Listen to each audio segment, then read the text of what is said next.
Hello అండి, welcome to Ramaratnam vlogs. మనము గోదాదేవి రచించిన తిరుప్పావై పాసురములు రోజుకొకటి చొప్పున పాసురము అర్థము తెలుసుకుంటున్నాము. ఈరోజైతే 4వ పాసురము దాని తాలూకు అర్థమైతే ఇప్పుడు మనము తెలుసుకుందాము.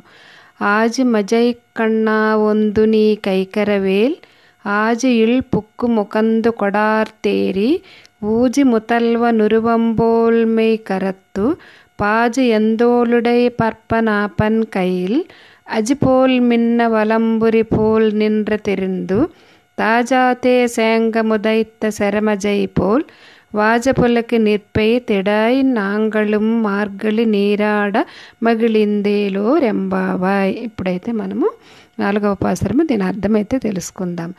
ఆపోవా ఇదగం సర్వం. గోదాదేవి వానదేవుని ప్రార్థిస్తున్నది.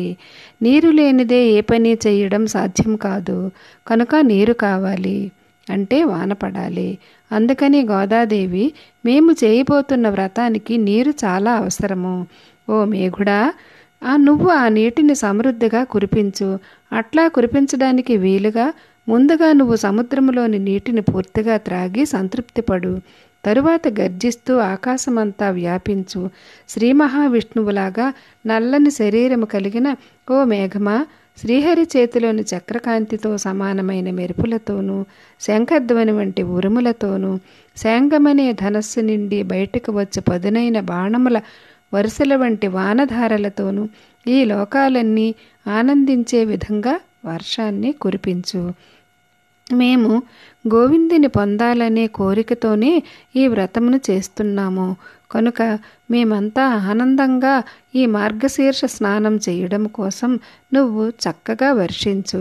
మహాపురుషులు కూడా సముద్రములోని నీటిని త్రాగినట్లే ఈ లోకములోని విషయాలను తెలుసుకొని ఆచార్య స్థితిని అలంకరిస్తారు.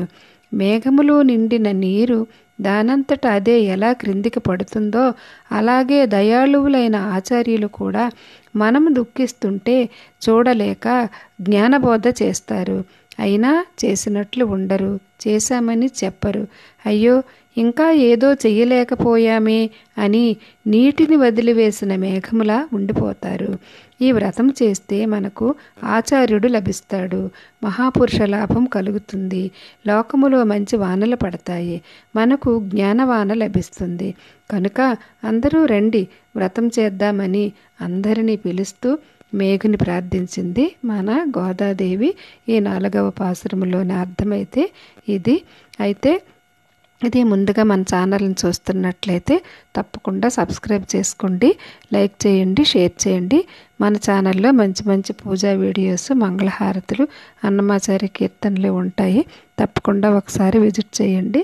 బెల్ బటన్ ట్యాప్ చేస్తే నేను ఏ వీడియో పెట్టినా నోటిఫికేషన్ రూపంలో మీకు వస్తుంది. ఈ ధనుర్మాసం నెల రోజులు మనమైతే రోజుకొక పాసురము దాని తాలూకు అర్థమైతే చెప్పుకుందాము. మీరు తప్పకుండా వినండి, చాలా చాలా మంచిది. ఈ నెల రోజులు గోదాదేవి మనకి ఆచరించి చూపిన వ్రతము, దీనినే శ్రీవ్రతం అని కూడా అంటారు. తప్పకుండా చూడండి, వ్రతం చేసుకుంటే చాలా మంచిది. ఐ హోప్ ఈ వీడియో మీకు నచ్చింది అనుకుంటాను. నచ్చితే లైక్ చేయండి, షేర్ చేయండి. మరింత మంచి వీడియోతో నేను మీ ముందుంటాను. అందరికీ నమస్తే. Thank you for watching.